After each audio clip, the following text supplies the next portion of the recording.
السلام علیکم ورحمۃ اللہ وبرکاتہ۔ إن الحمد لله نحمده ونستعينه ونستغفره ونعوذ بالله من شرور أنفسنا ومن سيئات أعمالنا، من يهده الله فلا مضل له ومن يضلل فلا هادي له، أشهد أن لا إله إلا الله وحده لا شريك له وأشهد أن محمدا عبده ورسوله،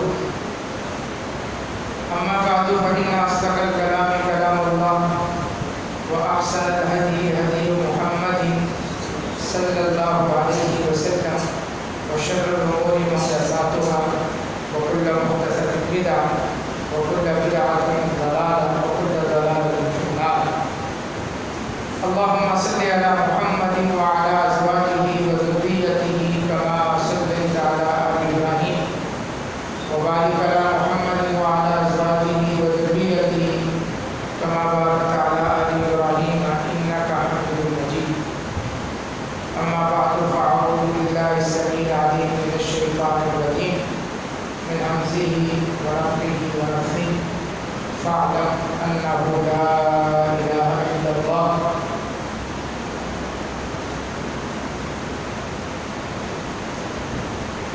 ہمارے پیارے نبی جناب محمد رسول اللہ صلی اللہ علیہ وسلم کی عمر مبارک 63 سال تھی.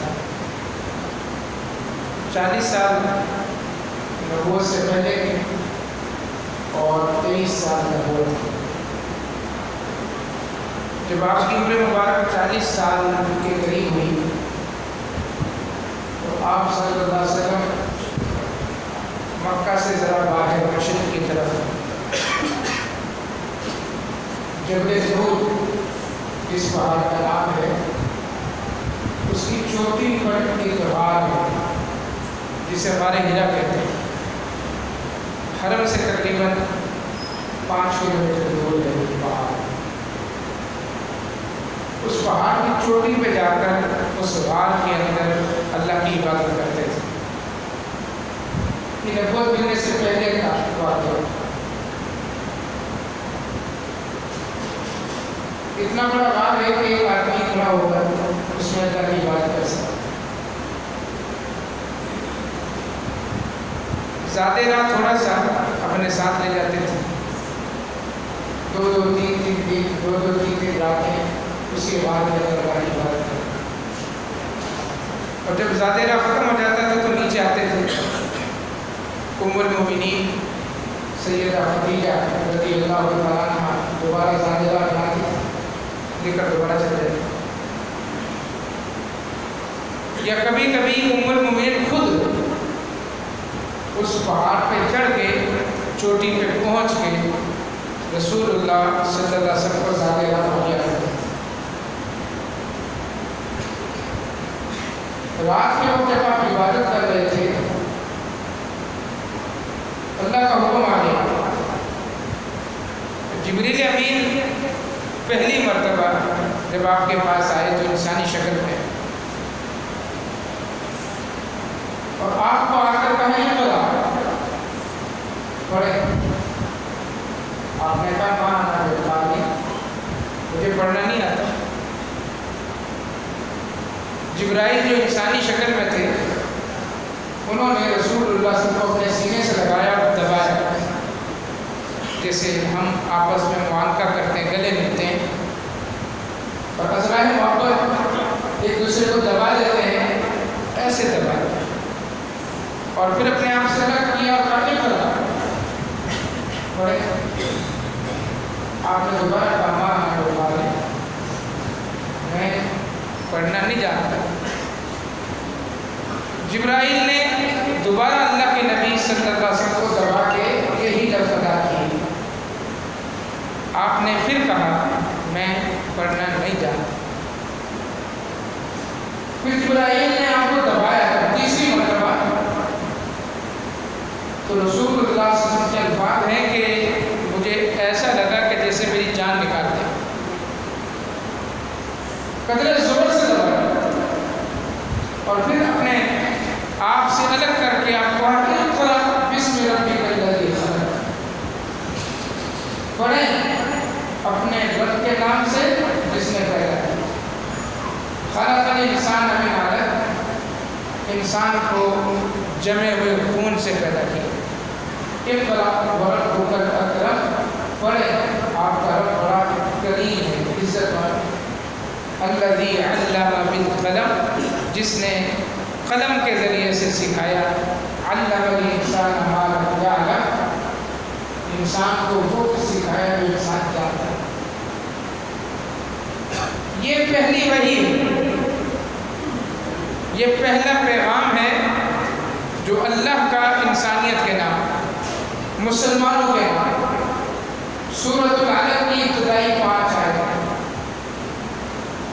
ان 5 آیتوں میں 2 پیغام ہیں، 2 موضوع ہیں۔ پہلا موضوع تو پہلے لفظ سے واضح ہے کہ پڑھو، علم حاصل کرو، سیکھو، سمجھو۔ جہالت کی زندگی کوئی زندگی نہیں۔ پڑھو، 2 مرتبہ اللہ نے لفظ کہا، نہیں پڑھا، اس لیے کہ جب تک انسان پڑھے گا نہیں، سمجھے گا نہیں، زندگی گزارنے کا اصول، طریقہ، ضابطہ کچھ سمجھ نہیں آئے۔ اور سب سے پہلی تعلیم تو رب کی متعلق ہے کہ فَاعْلَمْ أَنَّهُ لَا إِلَهَ إِلَّا اللَّهُ، علم سب سے پہلے اس بات کا حاصل کرنا ہے کہ اللہ کو پہچاننا ہے، اپنے رب کی معرفت حاصل کرنا ہے۔ پڑھو۔ رسول اللہ صلی اللہ علیہ وسلم نے جہالت کے اس گھٹا ٹوپ اندھیروں کے اندر علم کی شمع جلائی۔ وہ لوگ جو ایسی زندگی گزار رہے تھے جیسے وحشیوں کی زندگی ہوتی ہے، جرائم کے دل دادا، گناہوں کے دل دادا، شراب کے رسیا، بچیوں کو زندہ تربور کرنے والے، اپنی لگتے تھے، اپنی بیٹی، اس کا ہاتھ پکڑتے لے جاتے، اس کو گڑا کھودتے، دفنا کے آ جاتے زندہ بچے۔ اس سے بڑھ کر شقاوت ہوتی ہو سکتی، لیکن وہاں اللہ کے نبی صلی اللہ علیہ وسلم کا علم حاصل کرو، رب کی معرفت حاصل کرو، رب کی پہچان حاصل کرو۔ ایک مومن، ایک مسلمان، اللہ تعالیٰ نے اس کے سب سے پہلے کلام، اللہ کے پہلے الفاظ، پہلے پیغام کو نہ سمجھے، وہ بھی کوئی مسلمان کہ اللہ نے سب سے پہلا لفظ ہی اس امت کے نام جو ادا کیا ہے وہ نہیں کرتا۔ ہم نے بچیوں کے نام رکھ دیے اقرا، اقرا اسکول بنا دیے، اقرا۔ اچھا، بچیوں کے نام اقرا رکھنا درست ہے کہ نہیں ہے؟ آپ جس عالم سے بھی پوچھ لیں، نام درست نہیں۔ بے شمار بچیاں مل جائیں گی آپ جن کے نام ہوں گے اقرا۔ کیونکہ اس سلسلے میں بھی جو نام رکھنے کے اصول ہیں، ضوابط ہیں، قواعد ہیں، اس سے لا علم نام رکھنا ہے، بس جیسا بھی نام۔ بعض لوگ تو قرآن مجید کھولتے ہیں نام رکھنے کے لیے، اب یہ فال گنڈے کی کتاب بناتے ہیں نام لکھنے کی کتاب، ویسے اس کی ضرورت نہیں۔ نام رکھنے کے لیے قرآن کھولیں گے، آنکھیں بند کر کے ایسے ہاتھ پہ اور پھر ایک جگہ انگلی روک لیں گے اور آنکھ کھول کے دیکھیں گے انگلی کے نیچے کون سا لفظ ہے، وہ جو پہلا لفظ ہوگا، پہلا حرف ہوگا، اس سے نام رکھیں گے۔ اور بعض لوگ تو نیچے جو لفظ آیا کوئی اس کی مناسبت سے نام رکھیں۔ یہ فال گنڈوں کی کتاب تھی قرآن مجید، چولہے چھوڑنے کی کتاب تھی، تو ضابطہ حیات تھا، گائیڈ بک تھی، زندگی گزارنے کا اصول اور طریقہ تھا۔ نام رکھنے کے لیے اس کی ضرورت پڑتی، یا پھر بچے رخصت کرنے جلدی سے قرآن لاؤ، قرآن کے سائے میں اس کو رخصت کرنا، ویسے کبھی نہ قرآن پڑھا نہ پڑھا، اس کے سائے میں اس کو رخصت کرنا۔ یا پھر ضرورت پڑتی جب گھر میں کبھی فوت ہو جائے کوئی، اس نے بھلے پوری زندگی قرآن نہ پڑھا ہو، قرآن نہ پڑھا، اب اس کے لیے سارے ثواب کے لیے قرآن پڑھے جا رہے ہیں، بخشوائے جا رہے ہیں، محلے میں دروازے بجا بجا کر سپارے تقسیم کر لیں، فلانے تو یہ سپارہ پڑھتے ہیں، کیا مذاق ہے اللہ کی اس وحی کے ساتھ، اللہ کے اس کلام کے ساتھ جو ساتوں آسمان سے اللہ تعالیٰ نے انسان کی ہدایت کے نازل کی۔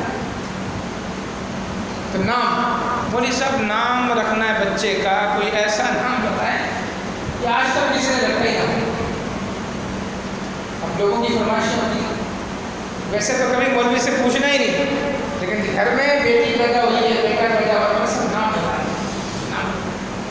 اور خاص فرمائش کے ساتھ کہ ایسا نام جو آج تک کسی نے رکھا ہی نہ ہو. ایک مولوی صاحب نے کہہ دیا بیٹا پیدا ہوا، بیٹا فرعون نام رکھ لو، آج تک کسی نے نہیں رکھا، آج تک کسی نے رکھا ہی نہیں فرعون.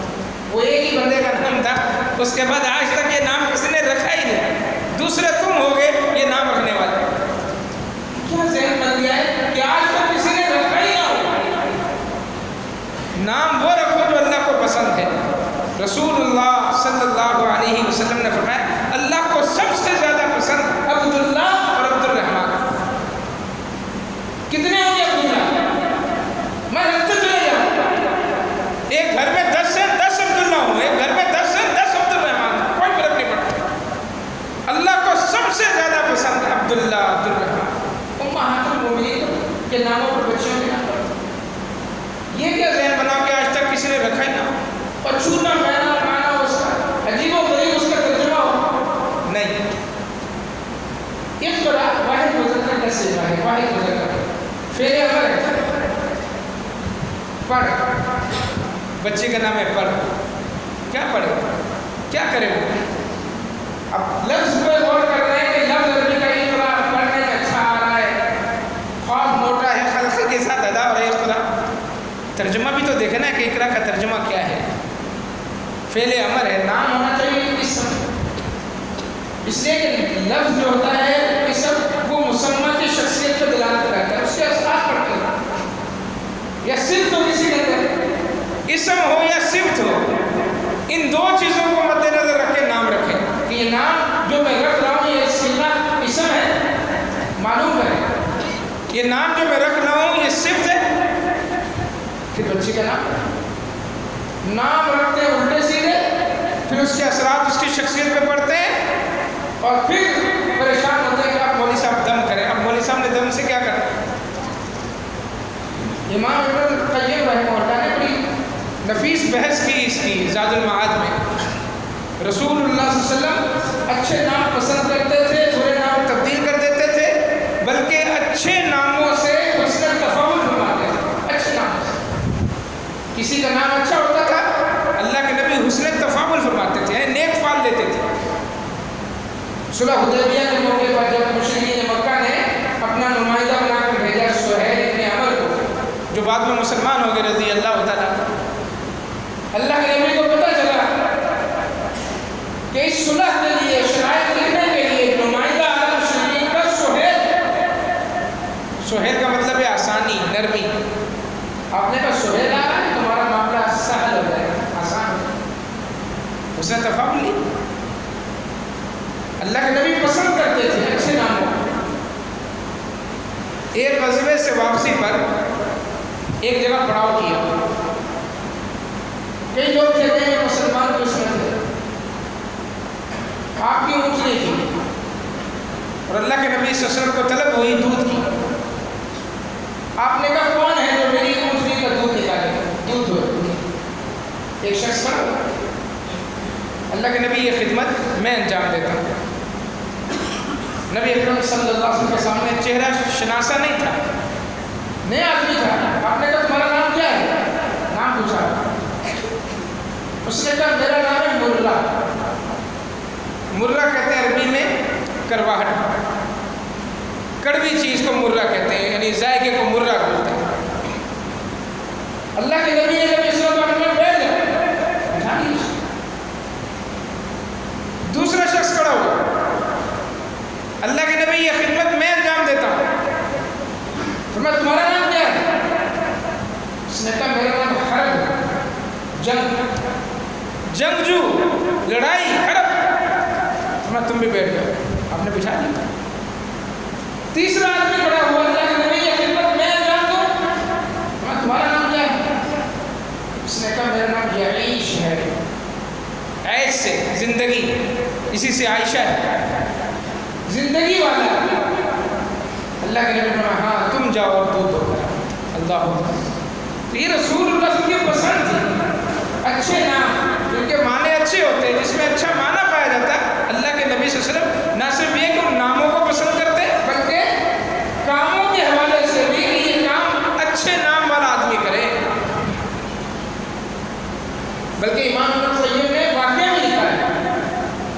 جگہ آپ جا رہے تھے تو سامنے پہاڑ آیا، ایک راستہ بالکل پہاڑ کے دامن میں تھا، آسان راستہ تھا، وہاں سے گزر کے پہاڑ کے اس طرف جایا جا سکتا تھا، اور ایک راستہ پہاڑ سے نیچے اتر کے تھا، پورا پہاڑ سے نیچے اترو پھر واپس جا کر آگے سے ملو، دشوار راستہ تھا، تنگ راستہ تھا اور مشکل راستہ تھا، لیکن اوپر کا راستہ بڑا آسان تھا جو پہاڑ کے دامن میں تھا۔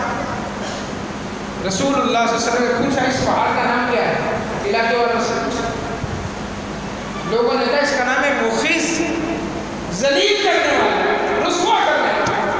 اللہ اکبر، اللہ کے نبی اسی وقت اس پگڈنڈی سے نیچے اتر گئے اور آپ نے دشوار راستہ اختیار کیا جو نیچے اتر کے جانے والا تھا، پہاڑ کے دامن کے ساتھ اللہ کے نبی نہیں چلے کہ اس جگہ کا نام رسوا کرنے والی ہے۔ اتنا اللہ کے نبی ان چیزوں کو پسند کرتے تھے، اور ہم نام رکھتے ہوئے اچھوتا لفظ، عجیب و غریب لفظ جس کا کوئی معنی نہ ہو، کوئی مطلب نہ ہو، قرآن سے لیا ہے، وہ دیکھتے ہیں کہ ایک لفظ پچھلی آیت کا، ایک لفظ اگلی آیت کا، دونوں ملا کے لوگ نام رکھ لیتے ہیں، معنی مفہوم تک جاننے کی کوشش نہیں کرتے۔ تو بات دوسری طرف ملے گی، اقرا لفظ یہ نام نہیں رکھا جا سکتا، یہ واحد مذکر کا صیغہ ہے، فعل امر ہے، اس میں آپ کسی کو حکم دے رہے ہیں، آرڈر کر رہے ہیں، پڑھ۔ نام کے لیے اسم ہونا یا صفت ہونا ضروری ہے۔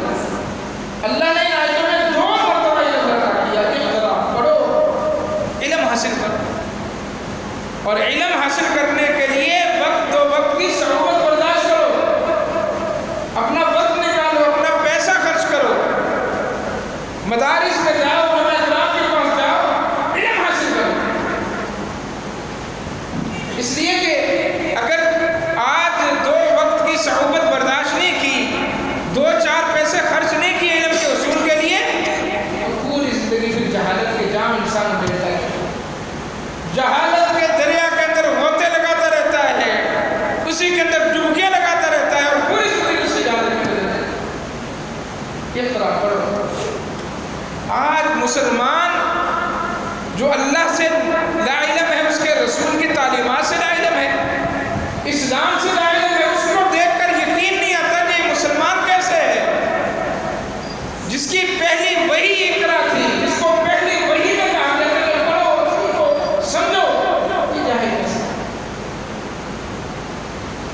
اور دوسری طرف موضوع روایات کو بھی لوگ حدیث رسول کہہ کر علم کے تعلق سے بیان کرتے ہیں، یہ بھی جہالت کا ایک نیا ہی انداز ہے، نرالا ہی انداز ہے۔ اکثر آپ نے پڑھا ہوگا یہ مقولہ کہ اطلب العلم ولو کان بالسین، علم حاصل کرو چاہے تمہیں چائنا جانا پڑے، سین چین جانا پڑے، اور لکھا ہوتا ہے حدیث رسول، فرمان رسول، حالانکہ موضوع روایت من غلط ہے۔ یہ عربی میں کسی نے کوئی بات کہی ہوگی مقولہ، جس طرح ہمارے یہاں اقوال زرعی، بزرگوں کے اقوال کہ بزرگ یہ فرماتے ہیں، اس طرح عربی میں بزرگ ہوگا، کوئی کسی نے کہہ دیا ہوگا، اب اس کی بات کو حدیث رسول، یہ حدیث نہیں ہے۔ اسی طرح دوسرا مقولہ اطلب العلم من المہد الی اللہ، علم حاصل کرو ماں کی گود سے قبر کے گہوارے تک، یہ بھی موضوع روایت ہے، مقولہ ہے، لیکن اس کو حدیث نہیں ہے۔ علم حاصل کرو، طالب علم والی زندگی گزارو، اس میں تو کوئی شک نہیں کہ انسان نے شعور کی منزلوں میں قدم رکھتے ہی علم کا حصول شروع کر دینا، اور جب تک اس کے ہوش و حواس برقرار ہیں، اس کی صحت ہے، اور جب تک وہ زندہ ہے، اس کو ایک طالب علم والی زندگی گزارنا۔ ایک تو ان 5 آیتوں کا یہ ایک موضوع ہے، یہ پیغام ہے کہ علم حاصل کرو، علم حاصل کرو۔ اور دوسرا اللہ تعالیٰ نے جو اپنا سب سے پہلا تعارف کروایا ہے آیات میں، وہ کیا ہے؟ اقرأ باسم ربک الذی خلق، پڑھو اپنے رب کے نام سے جس نے پیدا کیا۔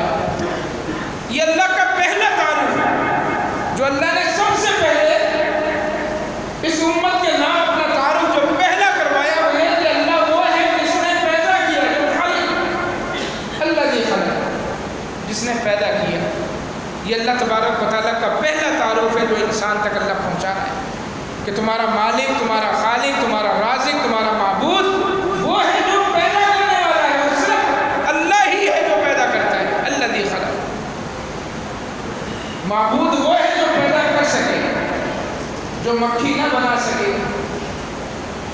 معبود نہیں ہو سکتا، وہ تمہارا مسجود نہیں ہو سکتا، وہ تمہاری عقیدتوں کا مرکز نہیں ہو سکتا، تم اس سے ڈر نہیں سکتے، اس کا خوف دل میں نہیں بٹھا سکتے۔ خوف دل میں اس کا بٹھانا ہے جو خالق ہے، اور خالق حقیقی صرف اور صرف اللہ، الذی خلق۔ اور اللہ تعالیٰ نے یہ چیز قرآن مجید میں واضح طور پر بیان فرمائی۔ 2 مرتبہ قرآن مجید میں اللہ نے یہ سوال کیا ہے کہ جن جن کو تم اللہ کے علاوہ پکارتے ہو، وہ پتھر کی مورتیاں ہوں، وہ درخت ہوں، وہ آگ ہو، وہ سورج ہو، وہ چاند ہو، وہ ستارے ہوں، زندہ یا فوت شدہ بزرگ ہو، کچھ بھی ہو، جن کو اللہ کے علاوہ تم پکارتے ہو، ارونی ماذا خلقوا من الارض، اللہ کہتا ہے مجھے دکھاؤ انہوں نے زمین میں پیدا کیا کیا ہے۔ یہ اللہ تعالیٰ کا سوال ہے۔ اگر آپ کہیں کہ یہ بتوں کے متعلق ہے تو نعوذ باللہ یہ بات سمجھ میں آنے والی نہیں ہے کہ آپ تو اتنے عقل مند ہیں، اور اللہ تبارک و تعالیٰ جو پوری کائنات کا خالق اور مالک ہے، جو سوال کر رہا ہے، وہ ہمیں بتوں کی آیتوں کے متعلق ہے قطعاً نہیں۔ ماذا خلقوا من الارض، جن کو تم اللہ کے علاوہ پکارتے ہو، کچھ سمجھ کے پکارتے ہو، بتلاؤ انہوں نے زمین میں پیدا کیا کیا؟ ام لہم شرک فی السماوات، یا اس آسمان کی پیدائش میں ان کا کوئی حصہ ہے؟ یہ آسمان، یہ زمین اللہ کی شاہکار تخلیق ہے۔ زمین کو اللہ نے بچھا دیا، آسمان کو بغیر ستونوں کے انسان کو برتان دیا۔ آپ ایک چھت بناتے ہیں، اس چھت کو بغیر پلر کے آپ کھڑا نہیں کر سکتے، خیمہ باندھنے کے لیے لکڑیاں لگانی پڑتی ہیں، رسیوں سے باندھنا پڑتا ہے۔ اللہ اکبر، اللہ تعالیٰ نے سقفا محفوظہ کہا اس کو کہ ایک محفوظ چھت اللہ نے تمہارے اوپر تان دی ہے بغیر کسی پلر کے۔ اور اللہ اپنی اسی شاہکار تخلیق کے متعلق سوال کر رہا ہے کہ بتاؤ جن کو تم اللہ کے علاوہ پکارتے ہو، آسمان میں انہوں نے کیا بنایا اور زمین میں کیا بنایا؟ ام خلقوا من غیر شیء ام هم الخالقون۔ یہ اللہ کا انداز ہے قرآن مجید میں۔ کاش کہ ہم قرآن پڑھیں اور اس تخلیق کے متعلق کہ اللہ خالق ہے، اور اللہ کیسے کھول کھول کر ان کی بے حیثیتی، بے وقتی بیان کرا جن کو ہم اللہ کے علاوہ پکارتے ہیں۔ ام خلقوا من غیر شیء، کیا یہ لوگ جن کو تم اللہ کے علاوہ پکارتے ہو، یہ اللہ کے نظام کے بغیر ہی پیدا ہوئے؟ ام هم الخالقون، یا انہوں نے اپنے آپ کو ہی پیدا کر لیا خود ہی؟ اللہ کا جو لگا بھلا نظام ہے جس کے تحت ہر انسان پیدا ہو رہا ہے، سارے انسان اس نظام کے تحت پیدا ہو رہا ہے۔ ہاں کچھ استثنائی صورتیں ہیں، آدم علیہ السلام ہیں، اماں ہوا ہے، سیدنا عیسیٰ علیہ السلام ہیں، اللہ تعالیٰ نے ان کو اپنے معجزات سے پیدا کیا، ورنہ اللہ کا نظام ہے ہر انسان اس نظام کے تحت پیدا ہو رہا، دنیا میں آ رہا ہے۔ ام هم الخالقون ام خلقوا السماوات والارض بل لا یوقنون، کیا انہوں نے آسمان پیدا کیا، انہوں نے زمین پیدا کی، تمہیں یقین کیوں نہیں آتا؟ اللہ اکبر۔ ایک جگہ فرمائے ما یملکون من قطمیر، ان کے پاس ہے کیا؟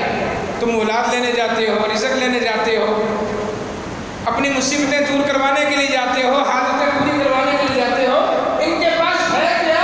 ما یملکون من قطمیر، فرمایا کہ یہ کھجور کی گٹھلی کے اوپر جو ذرا سی جھلی ہوتی ہے، یہ اس کے بھی مالک نہیں ہے۔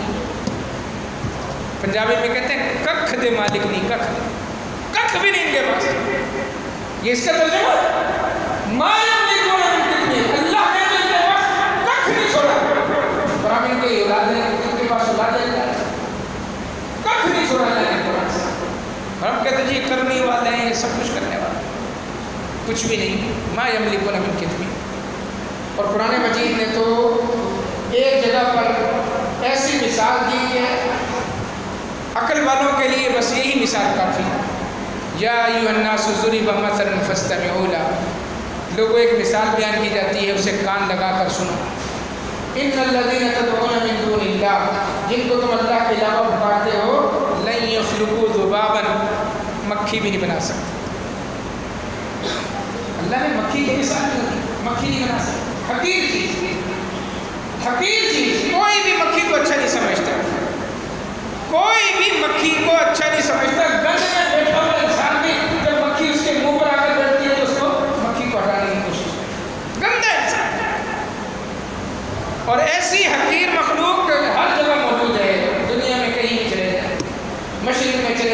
میں چلے جائیں، شمال میں چلے جائیں، جنوب میں چلے جائیں، قرآن تو ہر جگہ کے لیے ہے نا۔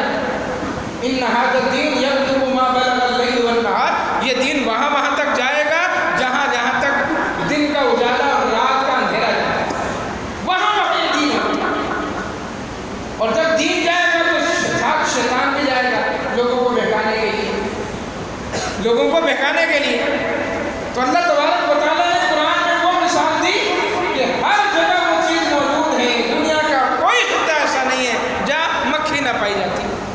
دیگر مخلوق ہے، پاکستان میں ہے، امریکہ میں نہیں، یا امریکہ میں پاکستان میں، دنیا کے ایک خطے میں ہے دوسرے خطے میں نہیں ہے، سرد علاقوں میں ہے گرم علاقوں میں نہیں ہے، گرم علاقوں میں موجود ہے سرد علاقوں میں نہیں ہے، لیکن مکھی ایسی چیز ہے سرد گرم شمال مشرق جنوب ساری پوری زمین پر یہ مکھی موجود ہے۔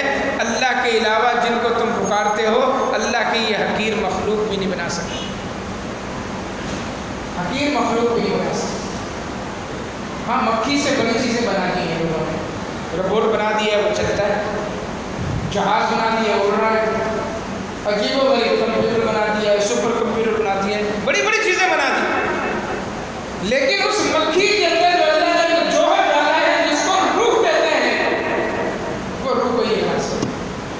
بنا لو چھوٹی سے چھوٹی چیز بھی مکھی، بڑی سے بڑی چیز، خود کار مشینیں بنا لو، خود کار کمپیوٹر بنا لو، لیکن اللہ نے جو ایک جوہر رکھا ہے روح کا، جو اس مکھی کے اندر بھی ہے، چیونٹی کے اندر بھی ہے، اور ہاتھی اور زرافے کے اندر بھی ہے، انسان کے اندر بھی ہے، جس جوہر کی وجہ سے وہ چیز خود بخود حرکت کرتی ہے، خود بخود چلتی پھرتی ہے، اس کو ریموٹ کی ضرورت پیش نہیں آتی، یہ روح تم نہیں بنا سکتے۔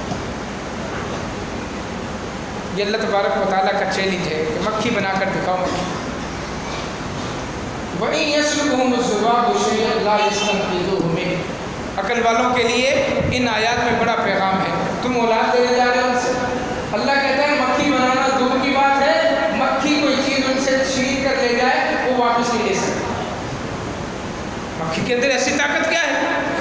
مکھی تو معمولی سی چیز ہے، وہ ہمارے سامنے سے کوئی ایک ذرہ اٹھا کر لے جائے، اللہ کہتا ہے تم لے نہیں سکتے واپس۔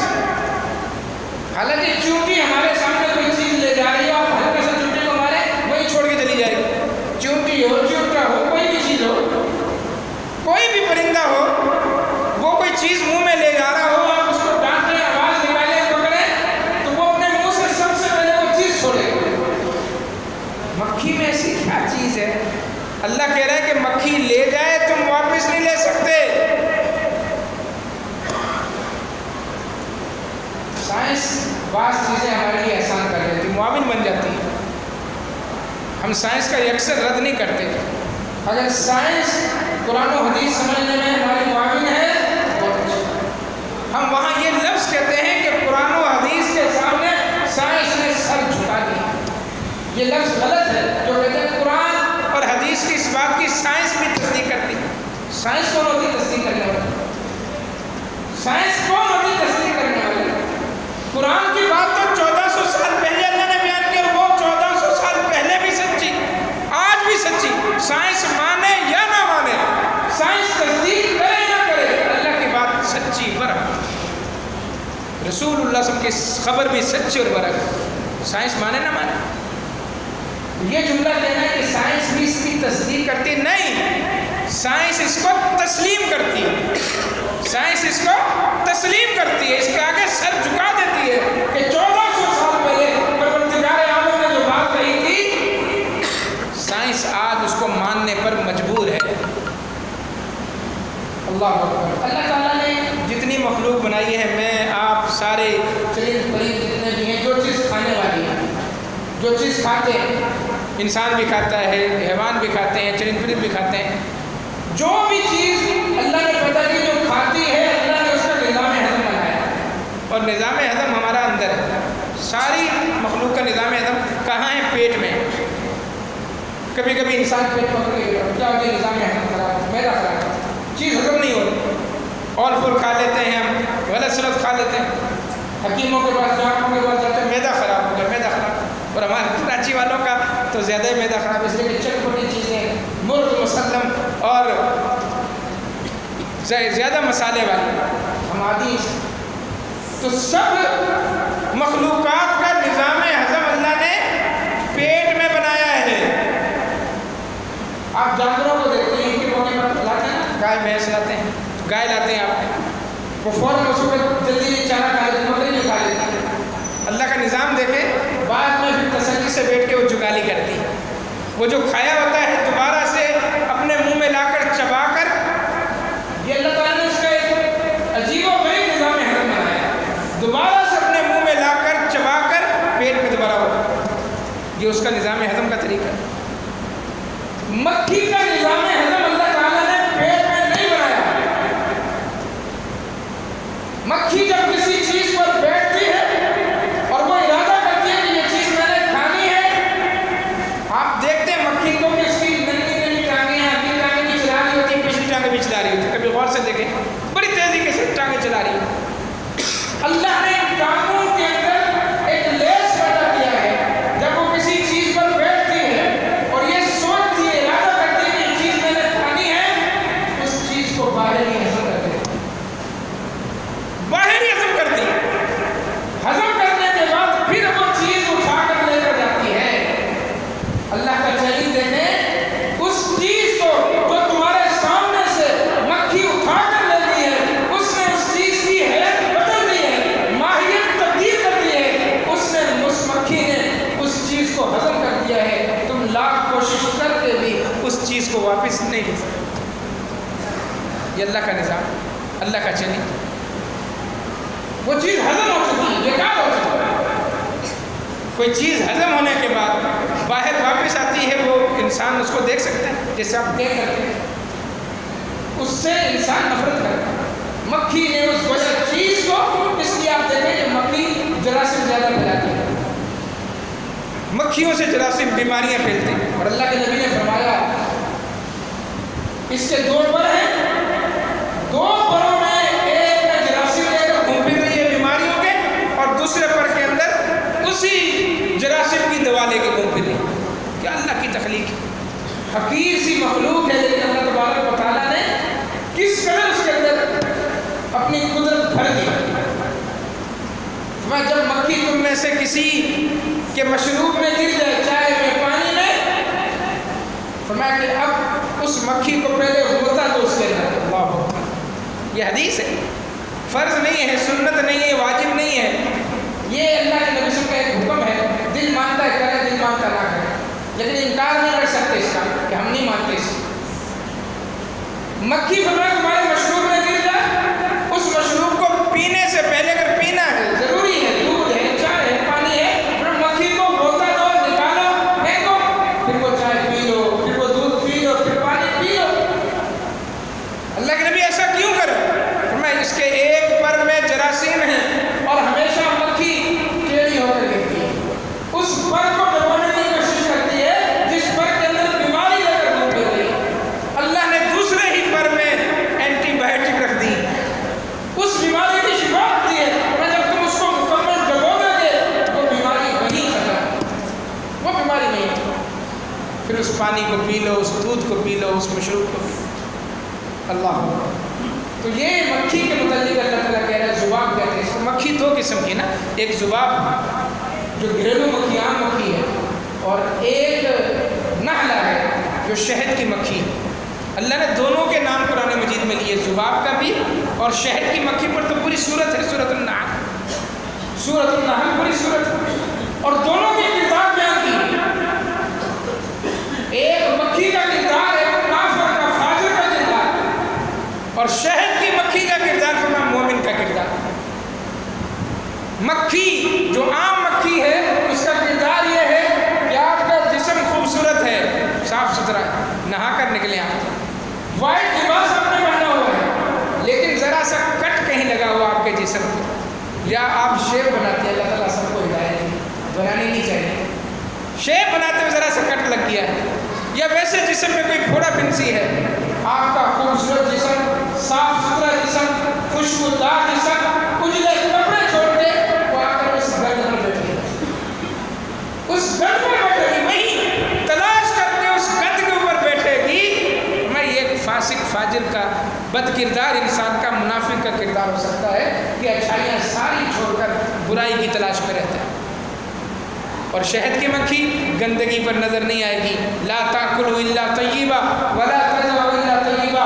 میں پھولوں پر بیٹھتی ہے، پھلوں پر بیٹھتی ہے، رس اس کا نچوڑتی ہے، صاف ستھری جگہ پر نظر آئے گی، پاکیزہ کھاتی ہے. ولا تذروا الا طیبا، اور جا کر شہد بناتی ہے پاک اور صاف شہد. عسل مصفا. میں مومن بھی اسی طرح ہوتا ہے، پاکیزگی تلاش کرتا ہے، اچھائیاں تلاش کرتا ہے، اچھے ماحول میں رہتا ہے، اور جب مر جاتا ہے، جب محفل چھوڑ کر اٹھ کے چلا جاتا ہے تو پیچھے اپنے برائیاں نہیں چھوڑ دے جاتا کہ اٹھ کے جائے تو لوگ کہیں یار برا آدمی تھا، کیا بات کر کے گیا ہے. لوگ اس کے پیچھے برائیاں نہیں کرتے، اور دنیا سے چلا جائے تو پیچھے برائیاں چھوڑ کے نہیں جاتا، اچھائیاں چھوڑ کے جاتا ہے. لوگ اس کو اچھے نام سے یاد کرتے ہیں. بات سے بات نکلی کہیں دور چلی گئی. فرمایا لوگوں تمہارے لیے مثال بیان کی جاتی ہے، جن کو اللہ کے علاوہ پکارتے ہو مکھی بھی نہیں بنا سکتے. مکھی بنانا تو دور کی بات ہے، مکھی ان کے سامنے سے کوئی چیز اٹھا کر لے جائے. وَإِن يَسْلُبْهُمُ الذُّبَابُ شَيْئًا لَا يَسْتَنقِذُوهُ مِنْهُ. یہ مکھی سے وہ چیز واپس بھی نہیں لے سکتے. ضعف الطالب والمطلوب. طالب اور مطلوب، مانگنے والا جس سے مانگا جا رہا ہے، پکارنے والا جس سے پکارا جا رہا ہے، دونوں گئے گزرے ہیں، دونوں کا عقیدہ کمزور ہے. آج فکری انحطاط اتنا آ گیا ہے کہ لوگ اس چیز کو سمجھتے نہیں ہیں کہ ہمارا خالق مالک رازق کون ہے، جو ہے وہ داتا کون ہے، ہمارا دینے والا کون ہے، رزق دینے والا. اولاد نہیں ہو رہی، 1-2 سال 4 سال 5 سال صبر کریں گے، پھر بازاروں کے چکر شروع، درباروں کے چکر شروع، بابوں کے پاس آمد رفت شروع، تعویذ گنڈے کا کاروبار شروع. آپ پوچھ لیں، یہ بات میں نے دعویٰ کہی، جو بے اولاد ہیں ان سے پوچھیں، جو بازاروں کے چکر لگا رہے ہیں، درباروں کے چکر لگا رہے ہیں، آپ ان سے پوچھیں اللہ کے بندے کبھی تہجد میں کھڑے ہو کر اللہ سے اولاد مانگی؟ 99% لوگ کہیں گے کہ نہیں، یہ کام ہم نے نہیں کیا. تہجد کا وقت جب اللہ آسمان دنیا پہ ہوتا ہے، لاکھ کی عبادت، اس میں اللہ سے اولاد مانگی. سفر بڑے کیے، فلاں دربار کا سنا، فلاں مزار کا سنا، فلاں بابے کا سنا، پیسہ خرچ کر کے، وقت اپنا برباد کر کے، اس کے پاس جا کر پھر وہ جو وظیفہ بناتا ہے، بتاتا ہے، اس وظیفے پر عمل کر کے. آج کاروباری حالات میں کون ہے ایسا شخص جو پریشان نہیں؟ اللہ سے رابطہ استوار کیا، اس لیے کہ ان اللہ هو الرزاق. رزاق تو اللہ ہے، یرزق من یشاء بغیر حساب. اللہ سے نہیں مانگنا، اس کے لیے بھی کوئی عمل بتا دیں، کوئی وظیفہ بتا دیں، کوئی تعویذ لکھ دیں. اور لوگوں نے لوہے قرآنی اپنی دکانوں پہ لگا رکھے ہیں، اللہ تعالیٰ کے نام ہیں یا حروف مقطعات ہیں، تعویذ. یہ گھروں کے اندر چیزیں عام ہو گئی، خیر و برکت کے لیے. ہر گھر کے اندر فتنہ فساد ہے، لڑائی جھگڑے ہیں، ساس بہو کے جھگڑے ہیں، اور خاندان میں نا اتفاقیاں ہیں. ان نا اتفاقیوں کو دور کروانے کے لیے پھر تعویذ، پھر گنڈے، پھر بابوں کے پاس آنا جانا. اللہ سے رجوع نہیں کرتے. ہماری نوجوان نسل نے دھاگے باندھ دی، اور یہ دھاگے فیشن میں باندھ دی، دیکھا دیکھی باندھے ہیں. اعتقاد تو اللہ کا ہے. بعض اہل الحدیث کے بچوں کے ہاتھوں میں ہم نے دھاگے دیکھے، انہوں نے دھاگے باندھ دیے. کیوں؟ سلمان خان نے باندھا. سلمان خان کون ہے؟ آپ کا ہیرو نہیں، جس کو پرانی زبان میں بھان کہا جاتا تھا، میراثی کہا جاتا تھا. وہ بھان میراثی، وہ ہمارا ہیرو. وہ چشمہ کیسے پہنتا ہے، کالر میں چشمہ پیچھے کیسے لگاتا ہے، ہماری نوجوان نسل اس طرح کرتی ہے. اور پھر انڈین فلموں کی وجہ سے، ان اداکاروں کی وجہ سے، اور اس گیم کرکٹ کی وجہ سے جو وہ پہن رہے کانوں میں، وہ ہماری نوجوان نسل کانوں میں پہن رہی ہے، گلے میں پہن رہی ہے، ہاتھوں میں پہن رہی ہے، ویسا لباس. اللہ اکبر. تو یہ دھاگا اللہ تبارک و تعالیٰ کے ساتھ شرک ہے. چاہے شوقی آپ باندھیں، یہ دھاگا کیا چیز ہے؟ یہ دھاگا اللہ تبارک و تعالیٰ کی مخلوق ہے. اللہ تبارک و تعالیٰ نے آسمان سے پانی برسایا، زمین سے کپاس کا پودا نکلا، اس کپاس کے پودے کو کسان نے اس کپاس کو چن کر کارخانے میں اٹھایا، کارخانے میں اس اس کپاس سے دھاگا بنا، دھاگے سے کپڑا بنا۔ تخلیق کس کی؟ اللہ کی تخلیق، اللہ کی تخلیق، اللہ کی مخلوق۔ اب اس کا کلر کالا کر دیا کپڑے کا، یہ نظر بد کا کاٹ ہے، لہٰذا اس کو گاڑی پہ باندھو، اس کو موٹر سائیکل کے ساتھ باندھو، کالے رنگ کی چیزیں استعمال کرو۔ کالی چیز جو ہے وہ نظر بد کی کاٹ۔ اللہ اکبر۔ بچے کو کالا ٹیکا لگا دیتی ہیں مائیں، کالے رنگ کا، اور کچھ نہیں تو بچیوں کے ہاتھ میں وہ کڑا سا پہنا دیتی ہیں، بچوں کے سرہانے چھری چاقو رکھ دیتے ہیں۔ کیا چیز ہے یہ؟ ٹونے ٹوٹکے ہیں۔ اس سے کیا ہوگا؟ اس سے اس کے قریب جن نہیں آئے گا، سیب نہیں آئے گا، اس کو نظر بد نہیں لگے گی، اس کو یہ نہیں ہوگا۔ اللہ اکبر۔ نبی اکرم صلی اللہ علیہ وسلم کے زمانے میں بھی صحابہ اکرام کے گھروں میں بچے پیدا ہوئے، ان کے بچے بڑے ہوئے نظر بد کے بغیر، کالا کپڑا پہنائے بغیر، کالے ٹیکے لگائے بغیر۔ انہوں نے کیا کیا تھا؟ اللہ کی حفاظت میں دیا تھا اپنے بچوں کو۔ ماں باپ کو وظیفے یاد نہیں، ماں باپ کو دعائیں یاد نہیں، کیا کریں گے بچوں کو؟ کیسے اللہ کی حفاظت میں دیں گے؟ لہذا یہ ٹونے ٹوٹکے جو ڈرامے میں، فلموں میں بتا دیے گئے اور جو جاہل لوگ بھی بتا رہے ہیں، اس کے مطابق ہم عمل کر رہے ہیں، اللہ سے دور ہو گئے۔ اللہ پر اپنا اعتماد مضبوط رکھو، اعتقاد مضبوط رکھو، توکل مضبوط رکھو، اللہ کو پہچانو۔ یہ پہلی وحی کا پیغام ہے، الذی خلق، اللہ وہ ہے تمہارا رب، وہ جس نے پیدا کیا۔ خلق الانسان من علق، اے انسان تو کیا تھا؟ تجھے جمے ہوئے خون سے اللہ نے پیدا کیا، عدم سے وجود میں اللہ لانے والا۔ والذی یصورکم فی الارحام کیف یشاء، تمہیں کوئی اختیار نہیں تھا، نہ دنیا میں آنے کا اختیار، نہ جنس اختیار کرنے کا اختیار کہ میں مرد بنوں یا عورت بنوں، کوئی اختیار نہیں تھا۔ شکلیں صورتیں تمہاری بنانے والا، تمہیں مرد بنانے والا، تمہیں عورتیں بنانے والا، تمہیں فلاں گھر میں پیدا کرنے والا، فلاں گھرانے میں پیدا کرنے والا کون ہے؟ اللہ۔ خلق الانسان من علق، اللہ نے انسان کو جمے ہوئے خون سے پیدا کیا۔ تم ماؤں کے پیٹ میں تھے، یصورکم، اللہ نے تمہاری شکل و صورتیں بنا دی، کتنا خوبصورت بنایا۔ لقد خلقنا الانسان فی احسن تقویم، ایسی شکل و صورت، ایسی شباہت کسی مخلوق کی نہیں ہے جو اللہ تعالیٰ نے انسان کی بنایا۔ اللہ کی بے شمار مخلوق ہے، سمندر میں چلے جاؤ، اتنی مخلوق ہے کہ ابھی تک گنی نہیں جا سکی کہ سمندر میں اللہ کی مخلوق کتنی ہے۔ جنگل میں چلے جاؤ، اللہ کی مخلوق کتنی ہے۔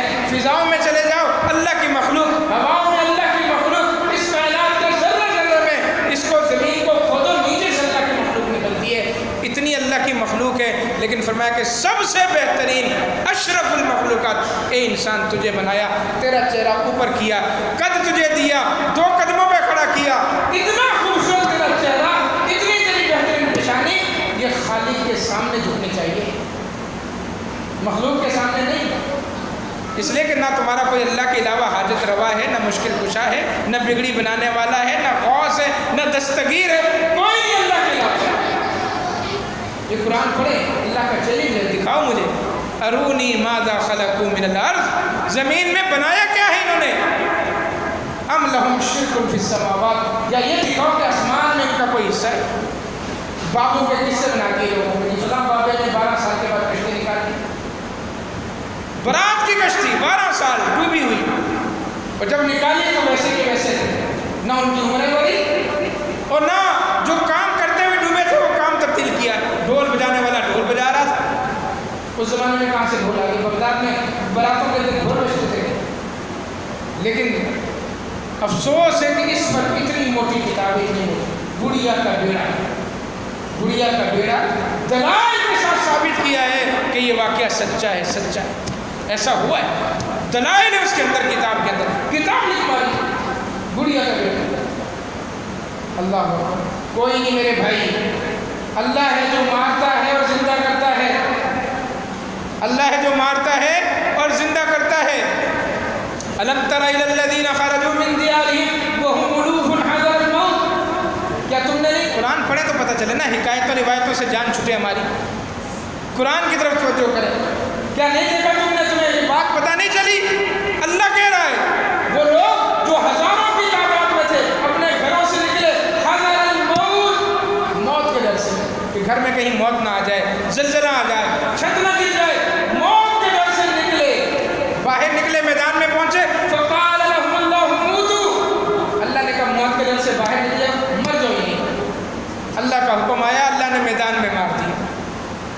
اینما تکونوا یدرککم الموت ولو کنتم فی بروج مشیدہ۔ موت سے کہاں؟ موت سے کس کو رسواری ہے؟ موت سے کون بھاگ سکتا ہے؟ اللہ نے مار دیا۔ ثم احیاہم، یہ کام اللہ کا ہے، اللہ کر سکتا ہے۔ مارنے کے بعد ہزاروں کی تعداد میں لوگوں کو اللہ نے زندہ کر دیا۔ اللہ کے بارے میں تو بات آئے آمنا و صدقنا، دماغ مانے، دل مانے نہ مانے، ہم ماننے پر مجبور ہیں، اس لیے کہ ہمارا خالق ہے، وہ مجبور ہے، ایمان کا تقاضا ہے۔ اللہ کے علاوہ کہیں کہ فلاں نے زندہ کر دیا، مرغی کو زندہ کر دیا، روحوں کا تھیلا چھین لیا، کشتی باہر نکال ماری، یہ قصے ہماری سمجھ میں آنے والے نہیں۔ یہ اللہ تعالیٰ کی شان کے خلاف ہے، اللہ کی توحید کے خلاف ہے۔ لیکن کیا کریں، یہ قصے بنائے گئے ہیں، بیان ہو رہے ہیں، لوگوں کو ان بزرگوں کا تقدس دماغ میں ڈالا جا رہا ہے کہ یہ بزرگ ہیں، یہ کر سکتے ہیں۔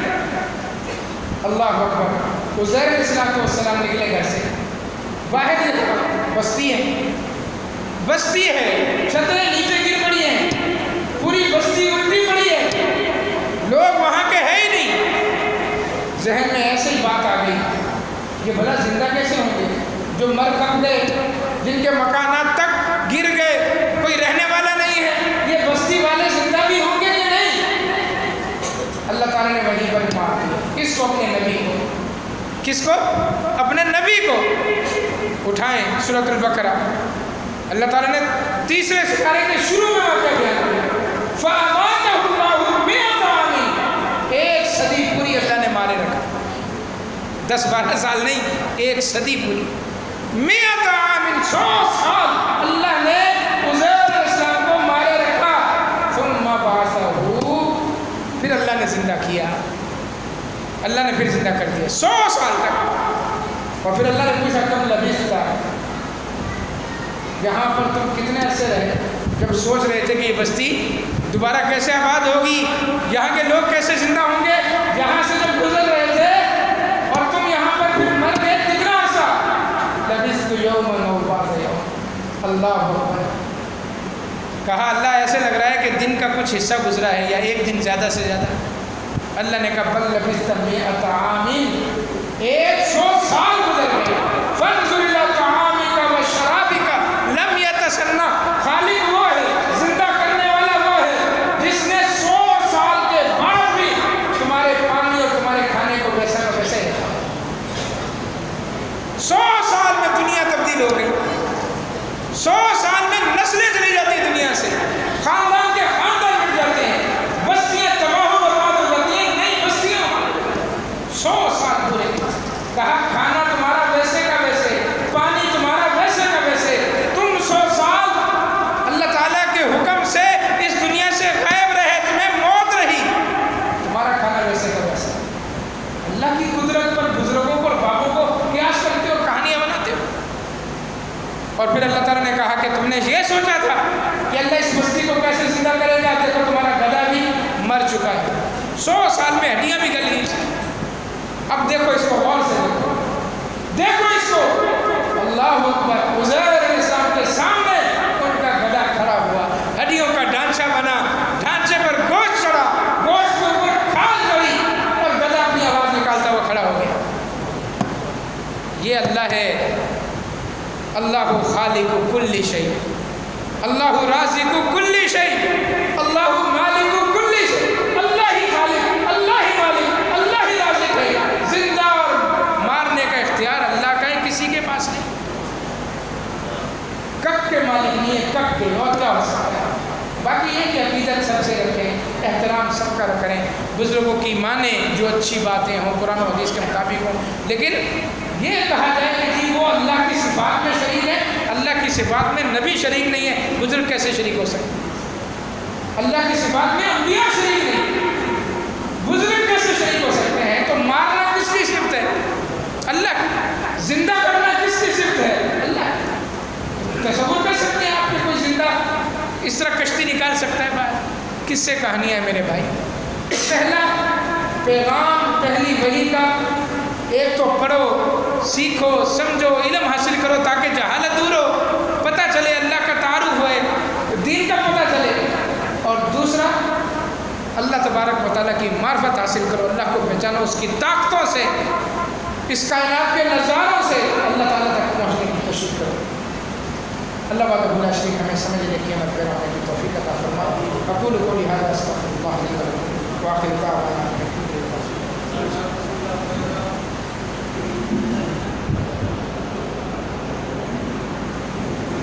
السلام علیکم ورحمۃ اللہ، جزاک اللہ خیر،